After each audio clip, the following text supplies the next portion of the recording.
Peut-être que vous commencez à en avoir marre de ces explications sur les couleurs, et j'en suis désolé, mais cette fois-ci c'est vraiment le dernier épisode. Et dans cet épisode 15, on va donc parler de l'espace de couleurs et des profils d'images. Tout est lié.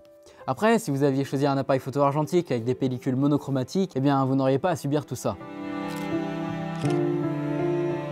L'espace de couleurs, ou color space, est une représentation numérique 3D des couleurs dans un système colorimétrique. Chaque axe est assigné à une des trois couleurs primaires, rouge, vert ou bleu. Certains boîtiers permettent de choisir entre sRGB ou Adobe RGB, mais à quoi est-ce que ça sert de connaître la différence entre les deux?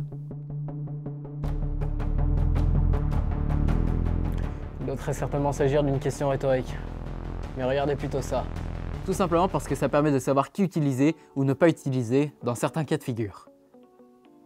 Ok, je vous explique très rapidement parce que ça ne sert pas à grand chose et j'en ai besoin pour le prochain chapitre. Suivant si vous utilisez sRGB ou Adobe RGB, leur domaine de couleur réalisable sera différent comme on peut le voir sur ces graphiques. Mais en réalité, la différence est à peine notable. Si jamais vous shootez en JPEG et que vous augmentez un max la saturation, alors peut-être que vous pourrez discerner une légère différence. Par contre, en RAW, le fichier conserve un plus grand espace de couleur que Adobe RGB ou sRGB, on l'appelle ProPhoto RGB, donc les réglages de l'espace de couleur n'ont aucun impact sur ce format. Et même après que le logiciel photo ait réexporté l'image dans un de ces deux espaces de couleur, la différence est infiniment minime.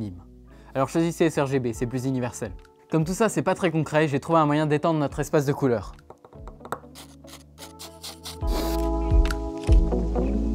Non mais pas encore, on va pas le faire à chaque fois quand même. Je suis pas un drogué. On en entend parler dans l'intégralité des vidéos qui parlent de B-roll cinématique. Je parle du profil log évidemment.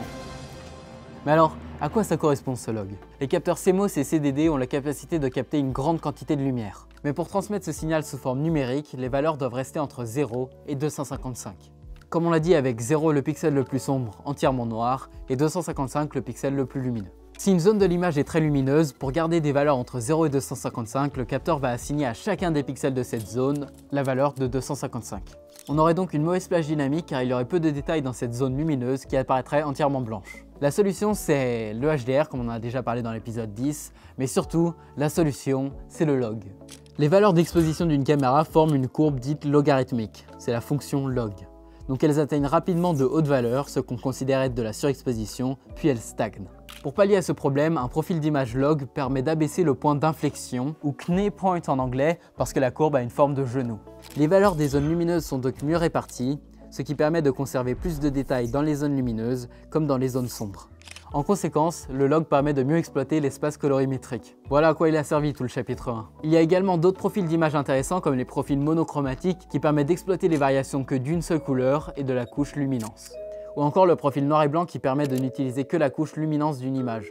Bref, il y a tout plein de profils d'images qui amènent parfois un changement drastique de l'image ou alors d'autres qui ont simplement un impact minime. Mais ils fonctionnent tous de la même manière, c'est-à-dire qu'ils modifient là ou les courbes qui composent l'image à la sortie du capteur. Sur ce, merci d'avoir suivi cette vidéo jusqu'au bout. N'hésitez pas à la liker si vous l'avez appréciée, à mettre un commentaire si vous avez des questions, à la partager si vraiment vous avez beaucoup apprécié. On se revoit demain pour le prochain épisode. C'était Gast, ciao!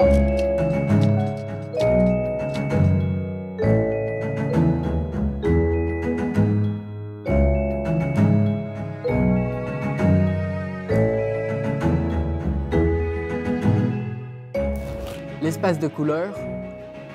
Oh, cet accent québécois là.